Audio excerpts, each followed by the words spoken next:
சாமியே சரணமையப்பா.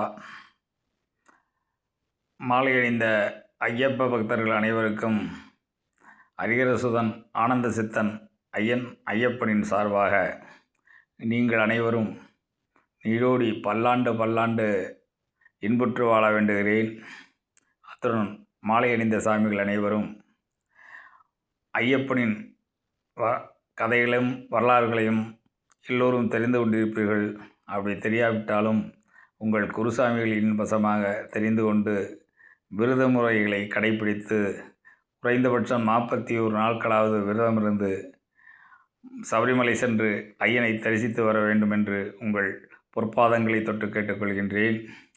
நாம் மாலை அணிகின்ற பொழுது எப்படி மற்றவர்களை மதிக்கின்றோமோ, கடவுளை மதிக்கின்றோமோ, அதுபோல வாழ்நாளில் எல்லா நாட்களிலும் மாலை அணிந்த நேரத்தில் நாம் கடைப்பிடிக்கின்ற விரத முறைகளையும் பக்குவங்களையும் ஒவ்வொருவரும் கடைப்பிடித்து பின்பற்றினால் ஐயப்பனின் அருளால் வாழ்க்கையில் ஒவ்வொருவரும் நல்ல நிலைமை அடையலாம், வாழ்க்கையில் முன்னேற்றத்தை அடையலாம்.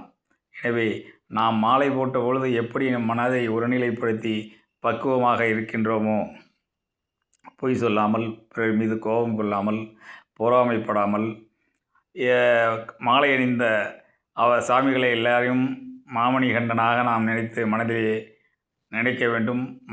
மாலையிட்ட சாமிகளை கண்டால் கையெடுத்து வணங்க வேண்டும். எல்லோரும் அவர்கள் ஐயப்பனாகத்தான் மாலை அணிந்தவர்கள் அனைவரையும் ஐயப்பனாக நினைக்க வேண்டும்.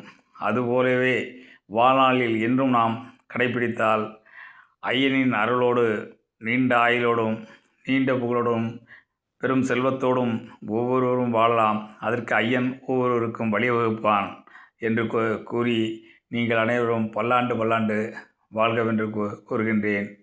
நன்றி கலந்த வணக்கம். சாமியே சரணமையப்பா. சாமியே சரணமையப்பா. அத்துடன் நமது ஏகப்பெருமூர் அருள் திரு தெல்லியப்பையனார் ஏழுமுகக்காளியம்மன் ஆலயத்திலே நாளை சனிக்கிழமை வார வழிபாடு சிறந்த முறையில் 6 சாமிகள் சேர்ந்து செய்கின்றார்கள். எனவே நமது வீரமணிகண்டன் பக்த சபை ஐயப்ப பக்தர்களும் மற்றும் இதை காண்கின்ற பக்தர்களும் அனைவரும் வந்திருந்து வழிபாட்டில் கலந்து கொண்டு ஐயனின் அருள் பெற்று செல்லும்படி உங்கள் பொற்பாதங்களை தொட்டு கேட்டுக்கொள்கின்றேன். நன்றி, வணக்கம். சாமியே சரணமையப்பா.